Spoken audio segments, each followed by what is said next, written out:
បងសូមផ្ដាច់ញាការពារទឹកដី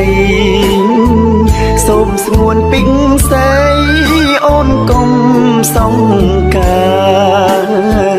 បងជាយោធាការពាររដ្ឋាតស៊ូផ្ដាច់ញាលុងត្រាជោគជ័